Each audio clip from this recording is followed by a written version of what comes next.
Welcome and thank you for tuning into our new video here at Bob's Watches on how to determine if a Rolex is real or if it is a replica. We are happy to provide this guidance to you and hope you find it useful. Please be sure to click subscribe on YouTube so you can stay up to date on our daily video feeds of your favorite Rolex watches.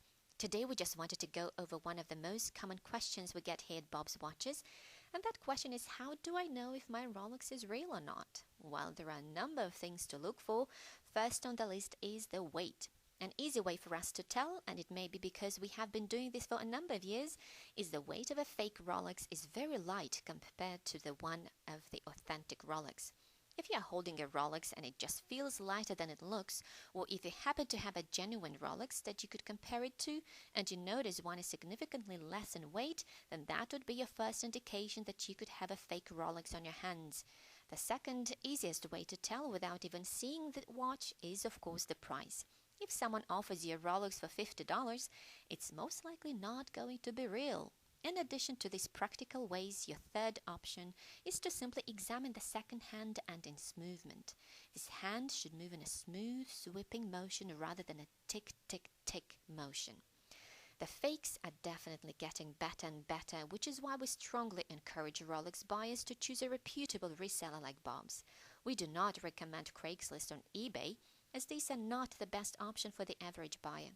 There are just too many unscrupulous sellers and dealers on eBay. Number 4, the date window. A genuine Rolex will have a high-quality bubble window, known as the Cyclops, that will magnify the date by 2.5 times. If that number is small and hardly magnified, or if doesn't really align in the Cyclops, that's an indication that you'll have a fake. On a real Rolex, that number will fill up that window bubble.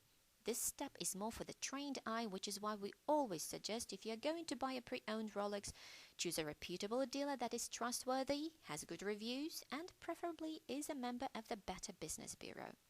Number 5, examining the crystal. For this, you'll need a magnifying loupe or a magnifying glass. On newer models, specifically the ones from mid to late 2000s, you will observe an edged crown near the 6 o'clock end of the crystal. If you hold the Rolex at a slight upwards angle and examine it with your loupe, you will see the Rolex crown that was laser inscribed.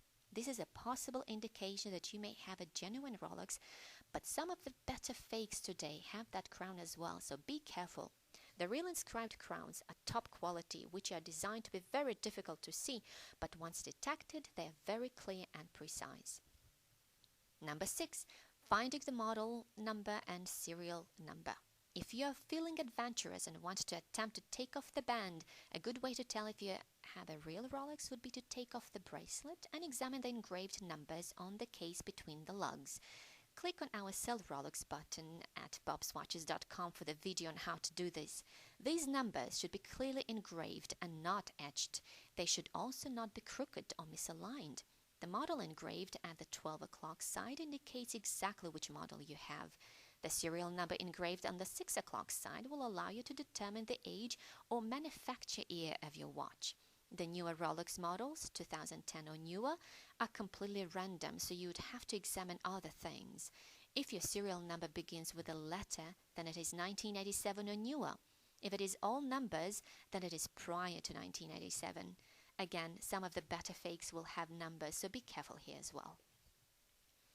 Lastly, and most importantly, is quality.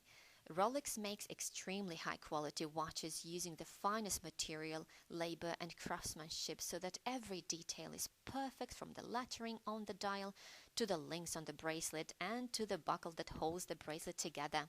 If something looks misaligned or the lettering is blurry or just doesn't look top quality, it is probably not a genuine Rolex. Fake watches will typically have blurry or jagged, pitted lettering. The lettering on the dial should be crisp and perfectly detailed, a feature that replica makers haven't yet mastered. In summary, let's review the main indications that will point to an authentic Rolex watch: the weight, the price, the date window, the second-hand movement, the edged crown, the model and serial number, and of course the general quality. This concludes our video. Thank you for tuning in on how to tell a genuine Rolex from a replica. Again, we recommend that you always purchase a Rolex from either a Rolex authorized dealer or a reputable reseller. Craigslist and eBay are not the best choices when looking to buy. If you have any questions on the video, feel free to leave us a comment or a message or give us a call at 1-800-494-3708. You can also visit us at bobswatches.com. If you're a Rolex lover, please be sure to click on subscribe on YouTube for future video releases.